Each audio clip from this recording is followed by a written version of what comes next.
Hi everyone, if I can have your attention.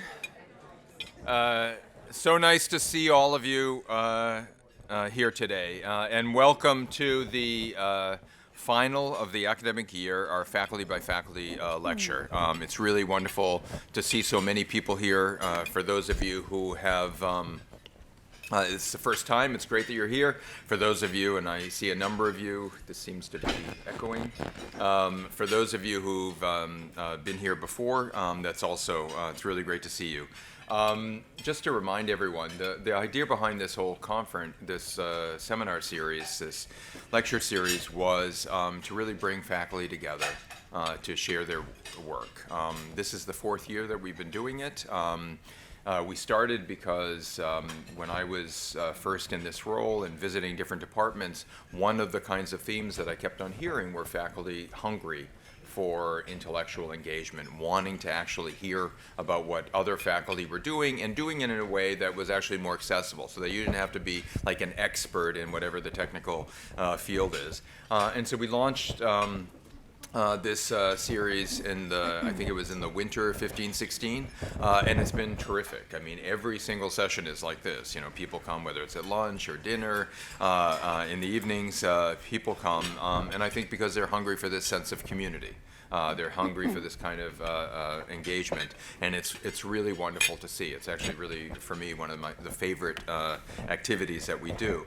And this year, President Paxson and I have decided to try to actually dedicate all of the different lecture series that we do, the presidential lecture series, this faculty by faculty series, and several others around themes related to Brown's strategic plan, building on distinction. We're halfway through building on distinction. And we thought it was important for, again, the community not only to hear from one another about their research, but also how the kind of work that we said we wanted to be emphasizing and building on distinction, how it's actually getting done.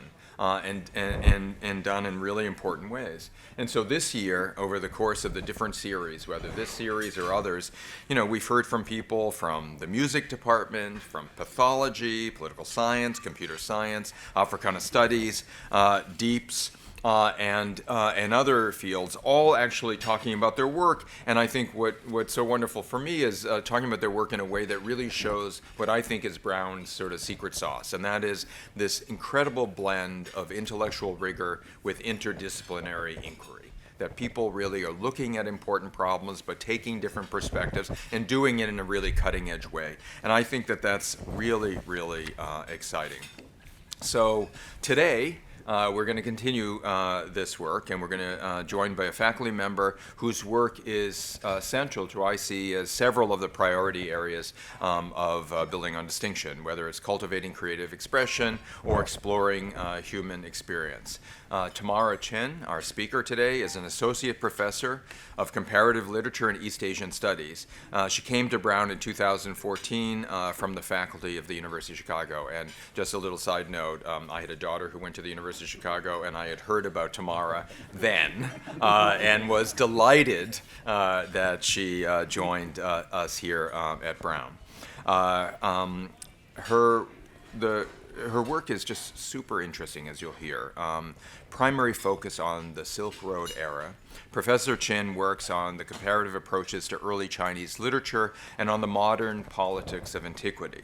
Her first book, Savage Exchange, Han Imperialism, Chinese Literary Style, and Economic Imagination, takes an in-depth look at the politics of representation during the Han Dynasty, at a pivotal moment when China was asserting imperialist power on the Eurasian continent and expanding its local and long-distance Silk Road markets.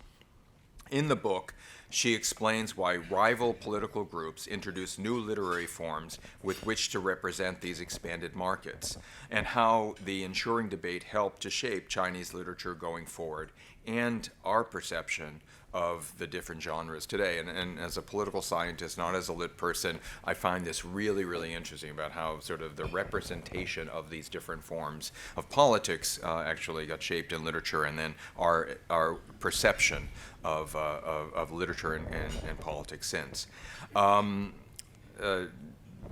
Professor Chen has been awarded all sorts of awards. I can't talk about all of them, but she was awarded the American Comparative Literature Association's Harry Levin Prize for her work. And she's currently working on a second monograph, The Silk Road Idea, A History of Connected History, 1870 to 1970. She, alas, will be on sabbatical. Good for her, alas for us, because she won just an incredible array of fellowships and grants and awards for her work. And I have to say, it's just a real, genuine pleasure as both a colleague and someone who sees Tamara as also a friend to have her in our community. And so with that, please join me in welcoming Tamara Chen. Thank you to the Provost for such a generous introduction and for inviting me to give this talk. And thank you to everyone here for taking time out from a very busy time of the semester.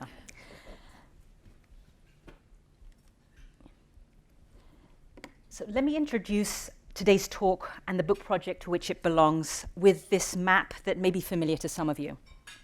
As the key shows, it's actually a palimpsest of two maps. First, there's the new Silk Road in darker red and blue lines, China's Silk Road Economic Belt and Maritime Silk Road, also known as the Belt Road Initiative, that's largely studied in the social sciences. Second, there's the Old Silk Road in lighter red and blue. This ancient network of trade and exchange, what one might call connected history, is largely studied in the humanities. The Old Silk Road is itself a modern conceptual term, coined in 1877. Although multiple ancient networks did exist in the past, this way of conceptualizing them on a map and in historical narrative as something called the Silk Road is recent. As this word trace of the term across a limited set of languages shows, the German colonial geographer Baron Ferdinand von Richthofen coined the term in 1877 on a map of antiquity designed to help him plan a railroad between Europe and China, something incidentally not achieved until Xi Jinping's New Silk Road. It's largely been forgotten that the Chinese term now used for a Silk Road, Sito-Zhilu, became popular much later than in European languages, during the Cold War, and today's talk will focus on the circulation of this first Chinese Silk Road, and especially its dependence on Afro-Asian politics, and its difference from the Silk Road idea that was circulating at the same time in the Cold War West and Japan. The stakes of this specific example in the larger project is, for me, twofold. First, it illustrates the ways in which connected history is always contestatory. That is, there's no agreement as to how we define contact and exchange or who gets to determine what counts as meaningful connection. I re-examine these debates by looking at the historical narratives, the conceptual language, and the rhetorical tropes used to tell and to translate China's connected history in different parts of the world. I focus on what happened to antiquity during the turbulent modern century of 1870 to 1970 that spanned new imperialism, the world wars, and the Cold War. Recent scholarship has rightly characterized this period as a time of partitioning pre-modernity, as a time when institutions and thinkers carved up antiquity into distinct races, nations, languages, or axial age civilizations, and created the area studies divisions that we have inherited.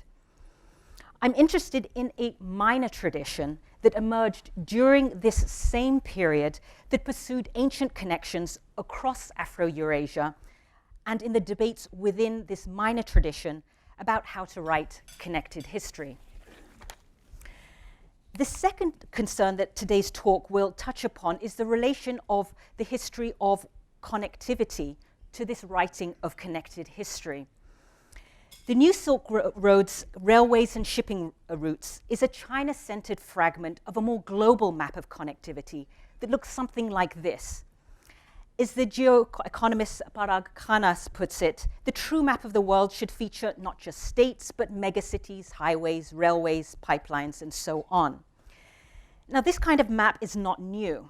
During industrialization, geographers, beginning in Europe, began to map connectivity and began to give it an ancient past by writing 3,000-year histories of trade and world transport that placed ancient Egyptian canals, the modern Panama Canal, and modern colonial railways in the same narrative of human and environmental history.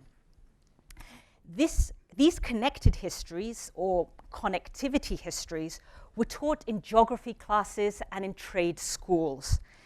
Now, during the rise of Hellenism, classicism, and racialized Indo-European philology in the 19th century, this less prestigious genre of historical geography often presented a more coeval ancient world.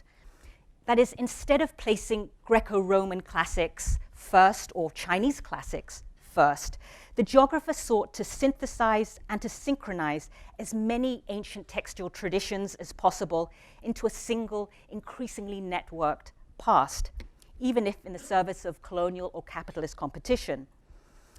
There was also a marginal tradition of connected history within classics and philology that I look at in my book in relation to debates about language and poetry, but today's talk highlights the political significance of this less prestigious genre of historical geography. So for the remaining 25 minutes, I'll discuss the first Chinese Silk Road as it was produced in and through 3 events of translation. That is 3 discursive sites of Afro-Asian encounter outlined here. First, Bandung diplomacy around 1955. The watershed Afro-Asian conference in Bandung, Indonesia in 1955 was the foundational moment of Afro-Asian politics. Leaders of 29 newly independent Asian, African, and Arab countries came together and pledged economic and cultural cooperation across Cold War divisions. Second, world literature around 1958. The first Afro-Asian Writers' Conference in Tashkent, Uzbekistan, then the USSR, in 1958 was just one of the dozens of Afro-Asian gatherings that followed Bandung. And third, I'll look at SinoAfrican Historiography around 1965. At the time of the 1955 Bandung Conference, most of Africa was still colonized, so China-Africa diplomacy only began a decade later. And I'll focus here on the academic historiography that accompanied China's collaboration specifically with Tanzania. I'll argue that the significance of this decade of Afro-Asianism for the production of historical knowledge in China, focusing on 2 aspects of this transnational imagination. First, its conceptual lexicon, mainly the Silk Road concept, and second, the rhetoric of renewal. Renew the Silk Road. So, 1, Bandung diplomacy. Amidst the revolution in diplomacy in Bandung in 1955 was a rhetoric not of newness, but of renewal. Strikingly, the Bandung's final communiqué presented this spatial realignment not as a brave new world, but as the resumption of a disrupted ancient history. And that's what's highlighted here. Asia and Africa have been the cradle of great religions and civilizations that have enriched other cultures and civilizations while themselves being enriched. Unfortunately, contacts among Asian and African countries were interrupted during the past centuries. Now, the peoples of Asia and Africa are animated by a keen desire to renew their old cultural contexts and develop new ones in the context of the modern world, unquote. Now, this invocation of a trans-civilizational Afro-Asian history differed from many appeals to the past in anti-colonial discourse. Many nationalist anti-colonial thinkers elevated antiquity as the source for cultural, national, or religious identity. Others dismissed antiquity as the dark ages before modern European enlightenment. Bandung's transcultural historiography ostensibly drew on that of its Pan-Asian, Pan-African, Pan-Islamic, Pan-Arab constituents, but it spanned a more panoramic Afro-Asian map. After Bandung, Chinese popular and academic texts formulated China's diplomacy with these newly independent nations using the same trope of reconnection. They called for the resumption of an ancient friendship, and they introduced the term Silk Road in this context as one set of Afro-Asian friendships. And I'll just point to three aspects of this Afro-Asian Silk Road trope. First, as you see at the top, the Silk Road of this China's post-Bandung diplomacy was reserved for a limited set of China's diplomatic relations, specifically Syria, Afghanistan, Pakistan, and later Iran and Turkey. Although the partner states also use this term Silk Road, they appear to have rarely used it in non-China contexts, at least in Anglophone and Francophone media. Second, the call to renew the Silk Road was produced through the event of diplomatic translation and was synchronized and coordinated across international media reports, as in the case of Afghanistan and Pakistan. So here you can see the Chinese Premier Zhou Enlai's representation of the Silk Road, where he says our ancestors in China, Afghanistan, opened up cultural and religious relations and the Silk Road for commerce. Although this kind of history of close contact was broken off under imperialism, this can't in the long term prevent friendship between our two peoples, unquote. So here and elsewhere, this is just one example, pre-colonial Silk Road exchange becomes the prefiguration of post-colonial cooperation. As highlighted here, the essentially romantic plot comprised ancient Silk Road commerce, its interruption, and its revival through mutual aid programs. Third, the renewal of ancient trade at times took the form of new transport infrastructure, new forms of modern connectivity. In the case of China-Pakistan relations, the call to reconnect the disrupted Silk Road led to the joint construction of the Karakoram Highway linking the borders of Western China and Pakistan. And this is from the Pakistan Times editorial entitled Silk Route that introduced its 1969 opening as at once an affirmation of the old values that bound the peoples of the two regions together, that was shattered by alien rule, but new ties of friendship will unite us. Now, the first Afro-Asian Writers' Conference that was held in Tashkent, Uzbekistan in 1958 provides a second translation event through which the Afro-Asian Silk Road was restaged. The 200 participants included the African-American journalist Shirley Graham Du Bois and the Chinese writer Mao Dun, both up here, who explicitly extended the Silk Road to Africa. Shirley Du Bois and her husband, W.E.B. Du Bois, were the only two American participants. And in her words, on the left here, she said, as she published this in the US, in ancient times, along a road not far from the present city, traveled caravans and merchants bearing silk from China and ivory from the Congo. Over this road, scholars from Timbuktu met scholars from Peking. So now, in our own day, scholars of Africa and Asia traveled the road to Tashkent. The languages and cultures mingled and influenced each other. And then the centuries of separation have been long and bitter, but that separation has ended, the familiar trope. Unlike in Bandung diplomacy, Du Bois here emphasizes the mediating role, de-emphasizes the mediating role of the state in a transnational literary imaginary. Hers is a romantic mingling of merchants and scholars, not diplomats. And elsewhere, she invokes the Silk Road for this disrupted Sino-African past. The Chinese writer Mao Dun introduced the Silk Road for a new account of world literature. And I'll just look at the highlighted bits there. As we meet today in Tashkent, we cannot but first of all recall the world-famous Silk Road that passed along here a long time ago. Since the 16th century arrival of colonialism in the East, cultural exchange between our countries were destroyed, and our own literary treasures were cast out of the treasury of world literature. This is part of a much longer piece. Crucial here is Mao Dun's effort to negotiate socialist and non-socialist audiences. Marx and Engels had famously located the rise of world literature in modernity, in modern cosmopolitan capitalism.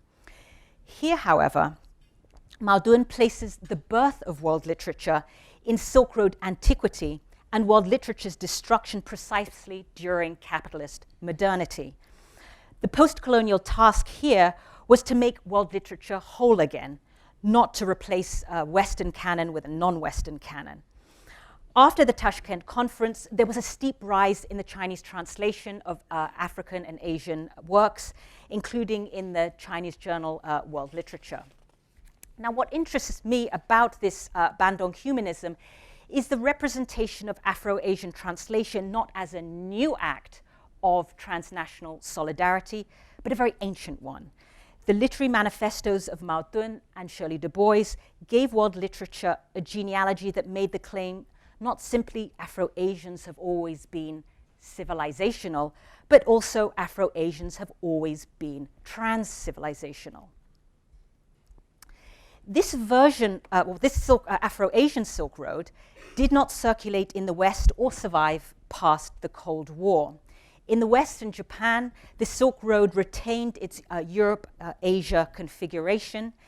In the creative arts, the East-West Silk Road became a new object of representation, mimetic representation, rather than an element of literary theory, as in the Afro-Asian model. Japanese, American, British novels, films, music, art exhibitions in the 1950s began to give the Silk Road conventionalized plot events and heroes. The Buddhist monk, the European spy, the archaeologist who traveled between Europe and Asia. And these profoundly shaped the ways that we think of the Silk Road in the arts and the humanities now. Our tradition comes from that tradition. So what work did this now largely forgotten Afro-Asian Silk Road do? What cultural work? Thus far, I've given you a lexical trace of the term Silk Road. I followed the appearances of the term or a set of retrospectively acknowledged translations of the term in the archive. Highlighted through this account was the recurring rhetorical figure of the renewal of an interconnected past. From the more narrow perspective of conceptual history, then, the Afro-Asian Silk Road politically resignified an existing term. For a short while, it reoriented the Silk Road's Europe-Asia framework and gave it an anti-colonial narrative. But if one looks beyond the lexical trace of a single term to recurring patterns in narrative form, one can recover the Silk Road's further significance as but one fragment of a larger and older Afro-Asian framework of connected history. Although the phrase maritime Silk Road didn't circulate until the 1980s, China's medieval Indian Ocean trade became part of the same anti-colonial figure that we've seen with the Silk Road, without using the actual term Silk Road. The call to restore pre-colonial maritime, non-Silk Road connections became particularly prominent in China's relations with East Africa. And records, I won't look at this at length, but records of the 15th century voyages of the Muslim Chinese navigator Zhang as far as the East African coast were reproduced in places like Somalia as well as in China. And this is where I'll focus. When the Tanzanian first president, Julius Nyerere, visited Beijing in 1965, his call for the renewal of ancient Sino-African ties hit the headlines in Tanzania as well as in China. And as you can see here, when, quote, when after independence, Tanganyika, later Tanzania, began to establish contact with China, we weren't really doing anything new. We were merely resuming a connection that's been broken off, and along the coast we have evidence of strong trade links from the 13th, 14th, and 15th centuries. The trade wasn't one way. You have in your country a drawing of a gift that was sent to China from East Africa. Our mutual trade came to an end, and its renewal is overdue," unquote. Beijing's Museum of History at this time displayed as a symbol of Afro-Asian unity a copy of this Ming Dynasty painting of an African giraffe that had been gifted to the Chinese emperor via Bengal. Now, in Tanzania, as in Pakistan, this renewal took an infrastructural form. The China-Tanzania Shipping Company was established in 1966, and the Tazara, or Uhuru Freedom Railway, linking landlocked Zambia with Tanzania's Indian Ocean port of Dar es Salaam, became China's largest Cold War-era international development project and was showcased at the time by all three parties as an anti-apartheid railroad. Now, the idea of a trans-civilizational antiquity did not have the same stakes or discursive impact across the Afro-Asian world. In Tanzania and China, political leaders and popular media elevated the significance of medieval ties. Within academic scholarship, however, Sino-African history had very different significance in Dar es Salaam than it did in Beijing. During the construction of the Tazara Railway, the University of Dar es Salaam became an international hub for the rewriting of East African history. And despite Nyerire's rhetoric of reconnection, university historians showed more interest at that time in Maoist agrarian history than in Ming porcelain. That is, in the comparative history of rural China and Africa, rather than in their connected history. The task of rewriting Tanzania's connected history lay in the reevaluation of the Indian Ocean slave trade that had devastated East Africa. And this included differentiating ancient Arab-dominated slave trade from modern Europe-dominated slave system, as well as in the relations of the Swahili coast with the inland continental Africa. Within this, historians recuperated the pre-colonial medieval period around 1200 to 500 as the time when, quote, Islamic civilization of the East African coast enjoyed its greatest days, unquote. China and the indirect trade in Chinese porcelain had a very limited significance in this, as only one of many far-flung coordinates in this cosmopolitan Islamic Indian Ocean. The traffic in narratives was two ways. In popular media, but not in academic historiography. By the 1970s, both Tanzanian and Chinese media took as the landmark event of Sino-Tanzanian relations not Ming Dynasty trade, but Tanzania's anti-colonial uprising in 1905 to 7 against German rule. So there's a switch there. In Chinese academic scholarship, by contrast, the SinoAfrican Encounter remained a watershed event. In 1965, Zhang Tiesheng, the historian, published the earliest Chinese book monograph that's still influential, dedicated to the history of Sino-African connected history. His preface quotes Zhou Enlai's 1964 call to redevelop Sino-African relations, and 4 of the 5 chapters end with a diplomatic trope of after Zhang He's visiting East Africa, colonialists broke into the African coast, and that was the end of friendly relations, unquote. Now, although Mao-era books on Africa tended to focus on modern history of individual nations, Zhang's monograph marked the growth of more systematic studies of Sino-African and Sino-Asian maritime contact. These aimed mainly at differentiating Zheng He's 15th century voyages from Vasco da Gama, that is, in contrasting the Chinese encounter with Africa from the European encounter with Africa. This new Afro-Asian historiography, strikingly, these connected histories were anti-colonial in China, but not strictly Marxist. Mainstream Marxist-Maoist historiography sought to periodize China's national past according to progressive economic stages. The Afro-Asian call to redevelop feudal-era international trade was at odds with this, but circulated through the Cold War and the beginning of the Cultural Revolution nonetheless. This new Afro-Asian historiography also served to reorient the framework of previous Chinese scholarship on connected history.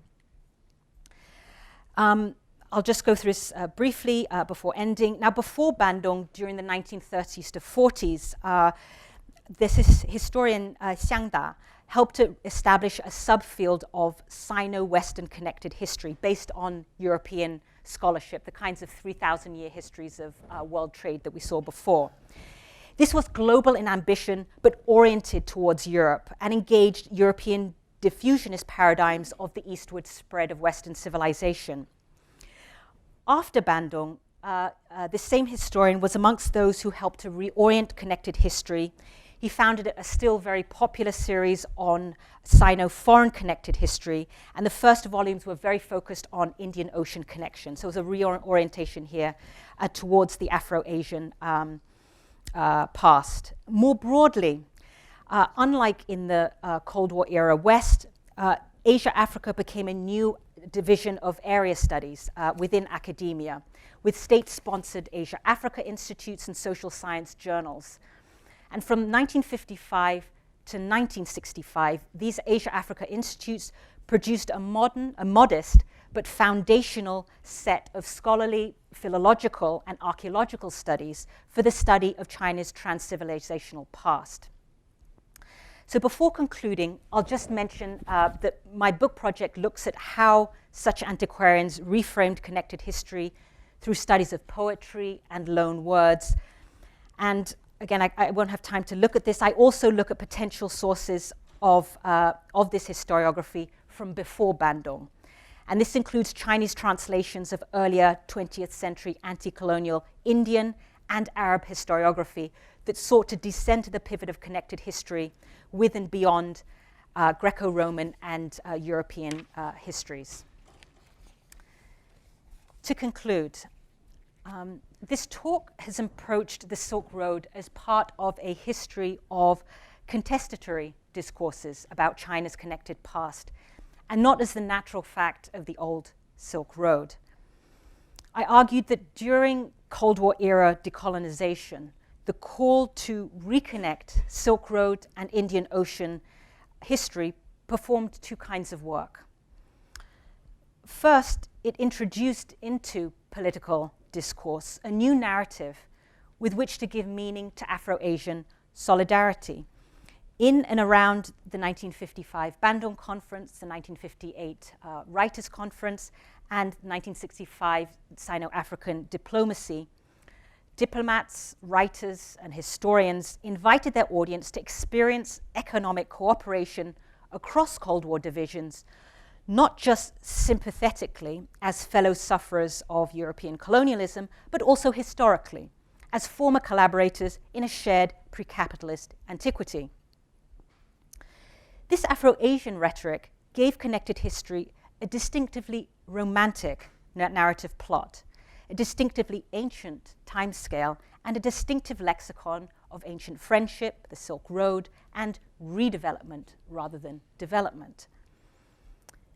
Pre-coloniality, that is the retroactively apprehended historical condition of not yet being colonized, helped to positively redefine the non-Western and non-aligned, ideologically non-aligned experience of the past. Afro-Asia contra Europe thereby offered the proleptic model for international relations as a persistently romanticized condition of perpetual peace. This differed from, but was not incompatible with, modernist narratives of economic development or of class struggle or anti-colonial resistance that place the origins of the post-colonial future within capitalist modernity. Second, the call for reconnection elevated the status of antiquity as an object of historical study. And this is why it's interesting for people who work on antiquity like myself. Within China, Asia-Africa studies fostered new research on China's connected past that drew on long-standing efforts to decolonize antiquity. Amongst other things, this scholarship helped to decenter the Greco-Roman imperial past as the primary and only cosmopolitan pivot of connected history. On a more speculative note, one might consider the legacy of this forgotten Silk Road. For although the new Silk Road extends to Europe, as of a couple of weeks ago, it's now Italy's joined, and although it lacks its anti-colonial rhetoric, it integrates Africa and has thus far focused on a Central Asian and Southeast Asian core. Indeed, Xi Jinping chose to unveil the overland Silk Road belt in Kazakhstan and the maritime Silk Road in Indonesia. And his 2013 speeches there celebrated the revival of the Silk Road based on ancient diplomacy, medieval sea trade, and even the 1955 Bandung spirit. At the same time, unlike in the Cold War, this map presents itself as uncontested. It sweeps the new and old, the East and West Silk Roads into a singular history of globalizing capital. Thank you. Let's stay here. We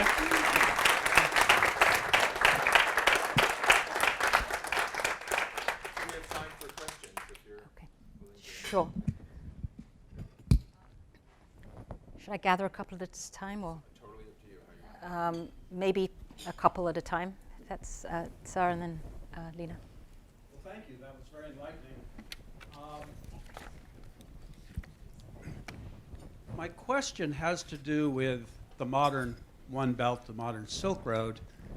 In antiquity, and I would say even the limited contacts in the mid-20th century, were largely economic, whereas today many people perceive the extension of the new Silk Road as having a very strong political dimension.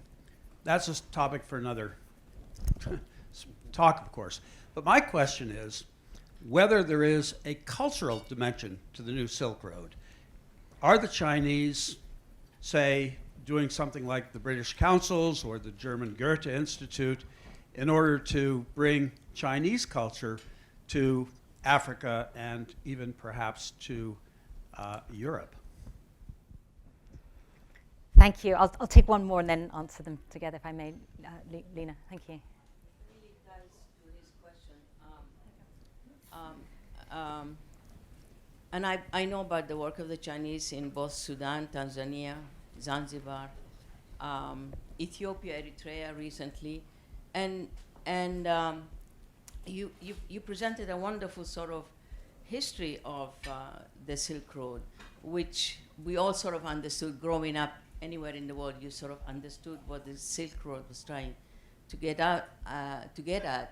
But if I look at the new kind of Silk Road, it's minus the so-called literature, the great sort of cultural connectivity is not as clear in the new project. If anything, I think it has less to do with the people, and it has more to do with governments. And it's in that nature of connectivity that it loses something. So there is more of a reaction against rather than a reaction of or a thought of solidarity. So I wanted to ask you what you think is the underlying sort of new policy of Afro-China connections with very distinct countries. And if you read all of the ones I mentioned, including Malawi, you see some of the problems that are going on precisely because of misunderstanding of what the connections is all about. Thank you. Those are two similar questions, related questions. A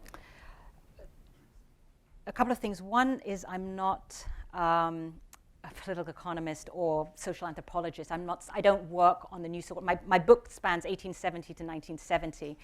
And I have, that said, conducted some interviews with various people who work on this or who've gone through both the old Silk Road or the sort of the Cold War era one and the more recent one in East Africa and China. And the first question is, so the questions are, I think both of you were making the point that the new Silk Road is more political. And I think one of the questions is this a new form of Chinese hegemony? And I can't answer that question. What I can answer is that there is a distinction from what I understand, and again, this is not the heart of my project, but there is a distinction between the kinds of emphasis in the 1950s and 60s on this issue of political solidarity, and the distinction that I've heard vis-a-vis a kind of geo-economic push for hegemony that is part of the core of the New Silk Road. So that's as much as I can answer on the New Silk Road. Thank you. Yes, Suzanne, and then Meltem. Thank you, Tamara. That was such a great talk. So my question is about, well, maybe I'll focus it on the Tashkent conference, which is in '58, and so Stalin is dead at this point, but I mean, what I'm so interested in is how does the discourses that you are describing, how do they sit with, given that it's in during the Cold War, with not just Marxism, but communism? And what is the relationship then between those? Because the romantic plot doesn't quite fit with, I don't know what the opposite would be, but the modernist plot maybe? I don't know. So yeah. And then maybe Meltem and Peter. Sorry. I know. Can I get to Tony's? Okay. I have a two-finger on that, which is, where were the Yugoslavs in all of this? In the sense that they claim, Dubrovnik claims to be the head of the Silk Road at one end, and they might have been, the Europeans closest to this discussion between Asia and Africa at the time, during the Cold War period. That's a version. Do you want a third? Maybe I'll take a third, thanks. Thank you, Tamara. That was great. You mentioned romanticization of the pre-colonial times and this construction of historiographical narrative, and then also mentioned the same romanticization in terms of antiquity. And since your period is between 1870 and 1970, I wonder the trajectory of both being in the same line, that is to say pre-colonial and antiquity, because the romanticization of pre-colonial is something that we have seen in the nationalist historiography in the first half of the 20th century. And then in the second half of the 20th century, with decolonization, the pre-colonial times gained a new place in that. So I'm wondering where nationalist historiographies fit in this trajectory in terms of romanticization of pre-colonial and antiquity. What's the difference? Is there a difference between pre-colonial and antiquity? And how does that compare to romanticizations of other sorts in 20th century historiography? Thank you. Thank you.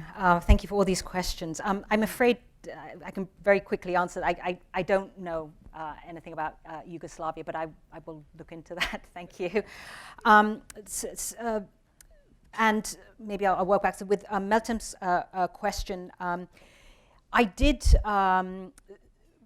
for pre-colonial, I don't know whether your question is partly about the pre-colonial periodization that comes out of this literature covers antiquity and the medieval period. So it's simply this epoch that is retroactively created precisely by the event of colonialism. So retroactively, all of sort of antiquity and then all of this sort of medieval era becomes part of the same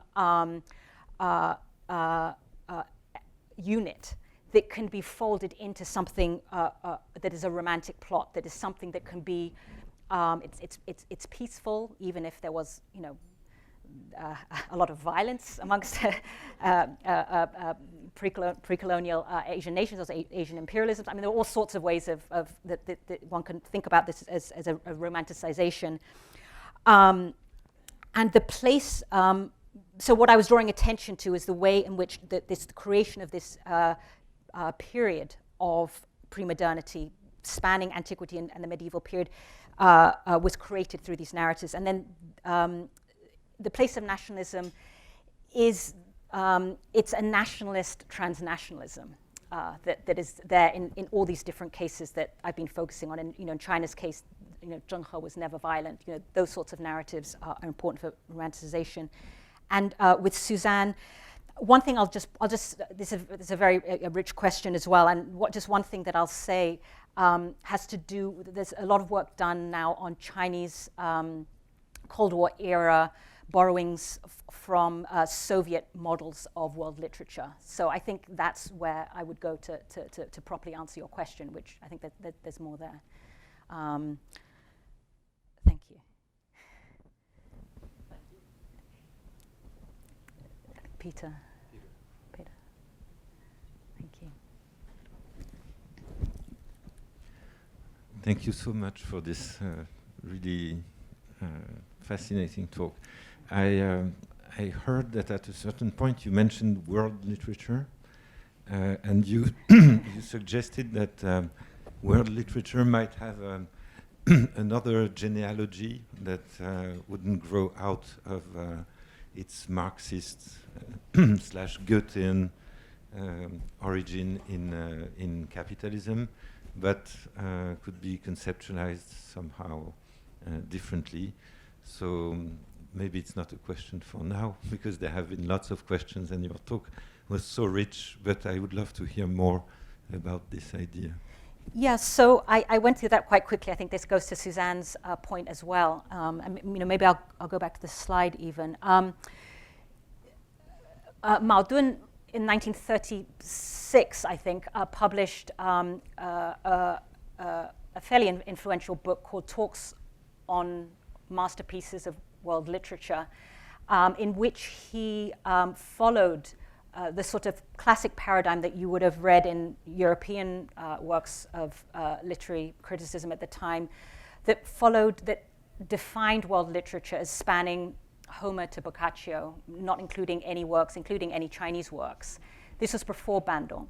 After Bandung, he participated in the editing of a journal that became called World Literature, 世界文学, and within that there was a reorientation, and just a broader canvas. And that's when, for people who look at translation history, that's when you suddenly get a lot more, including Yugoslav and other literatures, but a lot more Asia, Africa, Latin America. I didn't talk about Latin America at all. A lot more other literatures translated into Chinese.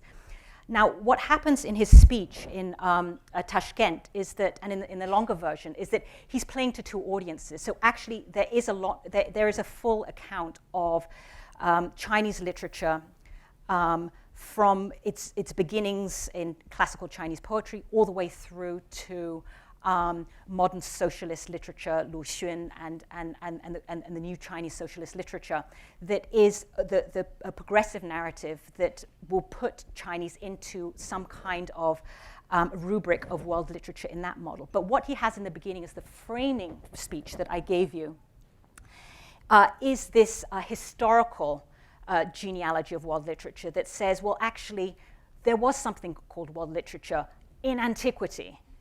And then, actually, instead of national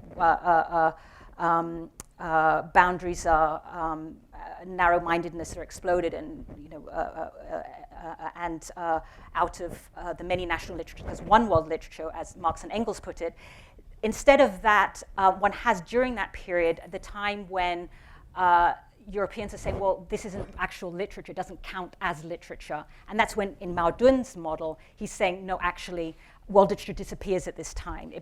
What he calls the treasury of world literature is broken into and disintegrates.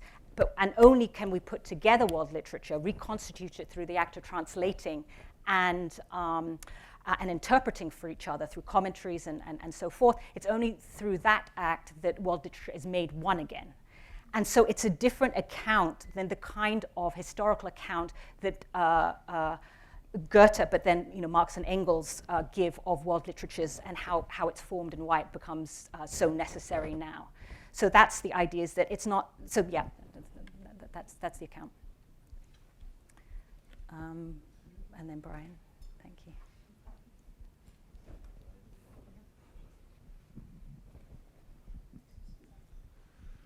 Thanks for the great talk. So Thanks, Brian. one of the refreshing things about reading history books from the Maoist era is that they were very comfortable with saying mean things about all the great emperors of antiquity, right? Which is rarely the case in Chinese history. So I'm wondering if even in that period, whether they treated the essentially, Han Dynasty invasion of Central Asia as an invasion or as imperialism, or whether it was still always in a sort of nationalist narrative. So that's a very good question that from the field. So I came to this project simply from the discovery that what Chinese scholarship had to say about the Silk Road and what scholarship from England and the US or other parts of the world was saying was just not the same. There was something strange going on. And then if one went through the sort of secondary scholarship within China, in different strains and different traditions, they were saying different things. And now the issue of the Han Dynasty imperialism, as I call it in my first book, is that it wasn't that. It was celebrated. So Zhang Qian's the Han Dynasty diplomat who went to Central Asia and is seen as one of these pioneers of the Silk Road, and he's celebrated actually in Mao Zedong's speech here. Here he's celebrated, even though he came with armies, it's celebrated here as a peaceful event. So it is very different, and it's this strain of non-aligned historiography that I'm pointing to, that in the midst of the Cold War, the beginning of the Cultural Revolution, you suddenly get scholarship that talks about antiquity in a slightly different way, and somehow it was on the front pages of the newspapers, it was everywhere, it was legitimized, but it was legitimized because of Maoist third world policy, not because it got to Marxist account of what feudal antiquity looked like and what feudal oppression looked like. So, yeah. Thank you for the absolutely rich and incredibly stimulating talk. And one of the things that I took away from it is just this idea of these kinds of singular notions that we look at and that continue to dialogue over time with us as we try to understand what was going on. Actually, are incredibly multi-layered and sort of multiple forked itineraries. And I'm thinking about in this 500th anniversary of the trip around the Cape of Good Hope and Magellan, et cetera. I was wondering, one of the terms that you used, connected history, and in a week, Sanjay Subramaniam will be coming here to talk about connected histories, undoubtedly. How do those two terms, which one is used much more in terms of a 20th century modern era, another used kind of hearkening back to an earlier era, how do those change or relate to each other in terms of this earlier historiography of the Silk Road? What role does this earlier period actually have to play, not just in terms of the representation of it by the 20th century, but in terms of the way that historians and actors in the early modern period actually felt the Silk Road was operating? That makes sense. Yes. So what am I doing with that early modern period is your question. That's a good question. I will think more about this. It's a very good, I am taking this term from Sanjay Subramaniam and reappropriating it and putting it in many places. I think he thought he invented it, so it's good that you showed it coming from the 1960s. Well, no, he did invent it. He is the first to brand it, put it that way. But the Chinese term 交通史, which is what I'm translating as connected history, it's a felicitous translation, which is why I'm using it here. But your question has to do with early modern, what I'm doing with the early modern period. And I've not, in the same way that I'm not looking at how antiquity, because I think the kinds of, the kinds of connections that Sanjay Subramaniam is making visible to us of the early modern period is something that I'm interested in doing in certain ways with the earlier period. And I think Valerie Hanson's work and other people's work on the early period that look at cultural interactions and not just economic, actually. I'm interested in bringing Sanjay Subramaniam's work back in time. And so to some degree, I'm not interested in sort of finding an evolving story of an old Silk Road that becomes Sanjay Subramaniam's early connected history, the early modern period becoming the present, which is a sort of story of globalization or something like that, a progressive narrative. That is a progressive narrative, and I'm interested in that as a progressive narrative. But what I'm interested in is the other tropes or figurations of the ways in which we connect that past, whether it's early modern or ancient or medieval or what have you, to the present. So it's really about the modern politics of antiquity, which is why I'm not dealing with that period, if that makes sense. Just its representation. Thank you.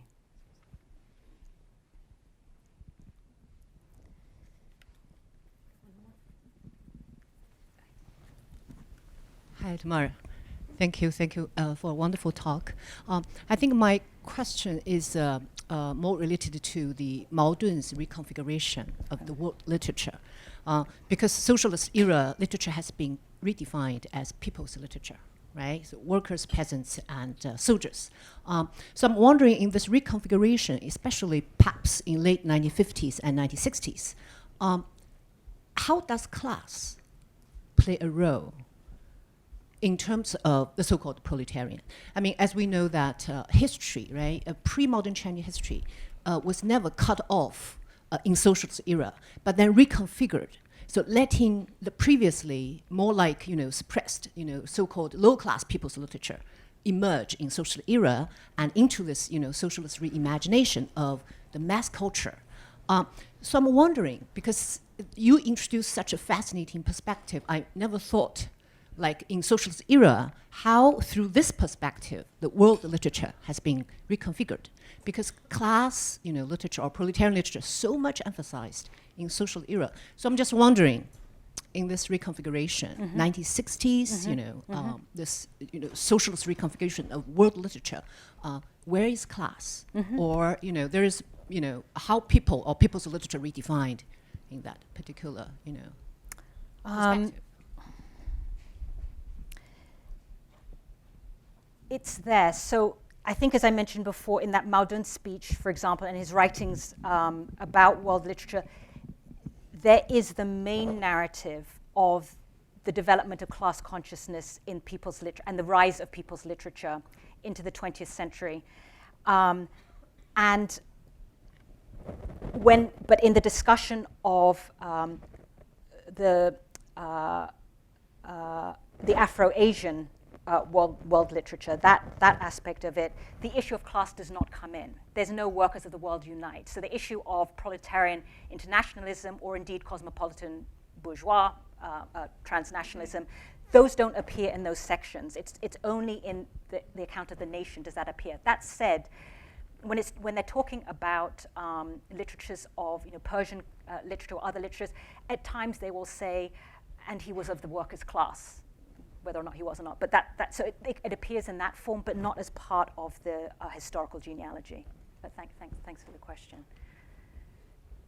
Well, I think that's thank you. Time. Please join me in thanking.